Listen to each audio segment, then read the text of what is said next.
Hi, welcome to the War Bunker. Today we're doing another Audible review. This time we're looking at The Forever War by Joe Haldeman. Now, I first heard about The Forever War back in university over, unfortunately, 25 years ago. One of those books I always meant to read, never quite got round to it, so I was kind of a bit nervous about catching up with it after all the rave reviews, 25, 30 years on. Was not disappointed though. Science fiction sometimes can age horrendously and horrifically, and I found actually a lot of the themes in this book were just probably as mind-blowing as the people who first told me about this book felt they were. It's often compared a lot with Starship Troopers. It's got superficially some very similar themes. Earth is at war, and we follow the adventures of a physics student called William Mandela as he's basically conscripted and put into war, and he fights in the kind of what's essentially a kind of exoskeleton piece of armor. It's like a spacesuit, a spacesuit armor, like low-grade, low-rent Iron Man. But particularly the political themes are very, very different. I mean, Starship Troopers was written by a Second World War combat vet and kind of reflected some of his experiences. Some of his experiences, a core part of Starship Troopers is the idea of people earning citizenship through basically military service. Forever War is a lot more cynical, reflecting Joe Haldeman's experience really in Vietnam, and I think that's what probably makes it so powerful. It isn't so much a war book. It certainly does not glorify war, but it is basically a story of some characters that are swept along in a war, and it's a very unique kind of war as well. So the background is, of course, that the Earth has made its first steps out towards space, and travelling beyond the solar system through what's called collapsars that allow spaceships to travel at near the speed of light. And they've encountered an alien race called the Taurans, and it's originally not gone very well. And there's been, we've lost some ships, and we kind of escalate a war there. William Mandela is one of the first wave of combat troops that are being trained up and shipped out, and indeed, he's got this kind of, as I said, this spacesuit armor. They go out in spaceships. They travel through these collapsars, and they do their first encounter with the Taurans, and some of these encounters go quite well for the humans, and they occasionally annihilate things. And I like the Taurans, and sometimes really, really very bad. But really a key theme of the book, more than the combat, which is full of a lot of... It's actually really, really, really well researched. A lot of the ideas are really, for combat and how things work, are kind of really quite mind-blowing. So, for instance, when they do ship-to-ship combat, they kind of pre-program a computer, and they all go into these acceleration tanks that are filled with fluid, and they're basically jolted and twisted around, and they're basically the computers on board ship fight against the computers of the alien race, and they kind of give control over, and there's a lot of really quite neat kind of weaponry and stuff. But the biggest thing that really separates this book from a lot of other what could border on space opera is the collapsar jumps and how space travel works. And after the first battle, they come back, and for them it's only been about 18 months. But for people back at home, it's been something like 20 to 30 years. And they return home, and they're basically free from military service. And to their absolute shock, they find that the world that they've gone back to is kind of radically different, almost gone to the point of lawlessness. And it's this kind of shock at returning home to a world that's barely recognisable that's really the core part of the whole book, as well as this idea of being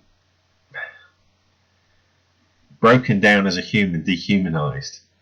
William Mandela's relationship with his humans, with his fellow cadets. There's an important one, Mary Gay, I think the name. Mary Gay Potter, that's the one. So the two of them kind of hook up.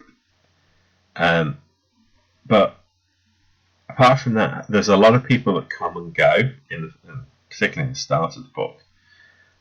They lose their friends either to combat or they're sent away. And when he comes back, obviously, half his family has died, and the others have just kind of moved on without him. That's kind of quite brutal, and some weird changes. The Earth has in some ways almost come lawless.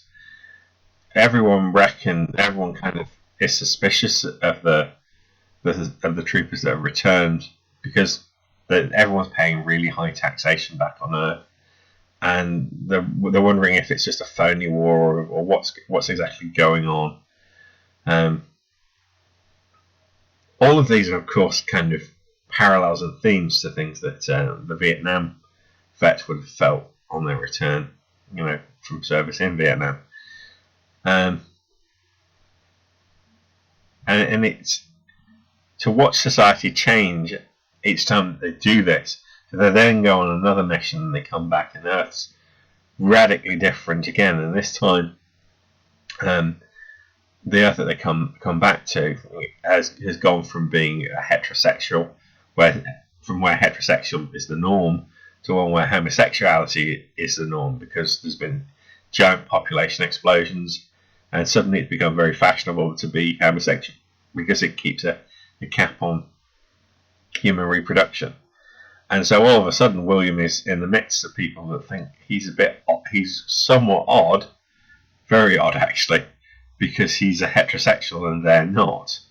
And I thought that was a wonderful twist. And the society around him is kind of finding himself kind of completely at odds, as he once puts himself, the pervert in the group. It's really quite funny.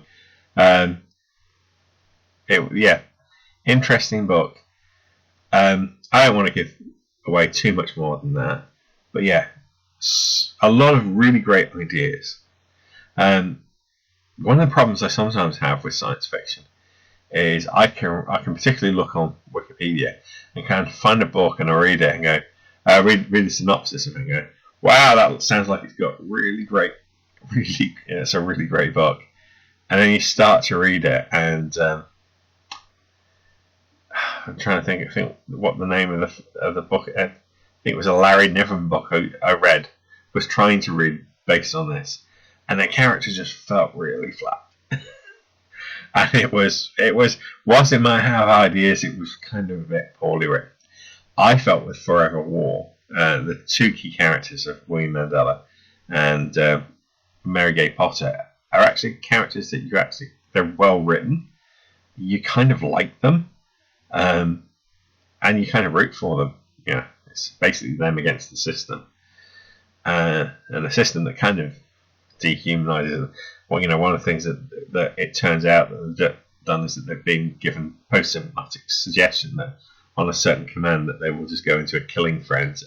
Yeah, because they were worried that they'd get troopers out there and they wouldn't fight. So the army has made sure that they will fight. It's all full of cynical things like that, which obviously came out from the Vietnam experience.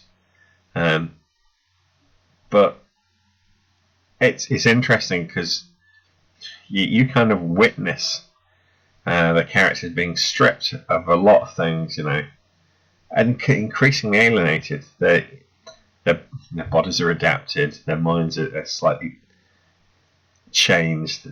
Each time they do one of these space jumps, the world that they come back to is so different, and they lose contact with everyone apart from each other. And originally, these two characters, they kind of like each other, but not that much. But as increasingly everyone becomes that much more, they lose everyone that they've ever known. Their relationship becomes that more important, and it's quite realistic. It feels quite bedded in realism there, and like at the end, you really do want things to work out, even though it seems not impossible they can. Anyway, so that's my review. Hope I've not spoiled too much of it, but I really do recommend this. Do look it up on Audible. I'm saying look it up on Audible. If you want, you can also get the book. I really recommend the book. But the Audible reading is really good. I mean, that's kind of like the special pyramid when it comes to books. Is first of all, they have a good plot. Secondly, is the plot so well written that you actually can bear to find the twists and you're not bored out your mind. Plot and characters. And thirdly, and this is where some books can fall flat, is it well written? Well written, well read. Because you can have a really great book with some really great plot points, but if you have someone, and today we will be looking at, that kind of voice, ain't gonna work. Ain't gonna work at all. Anyway, so Forever War, probably one of my top recommendations. Do find it out. A great read. And even better, listen while you're painting. And that's me. Catch you later.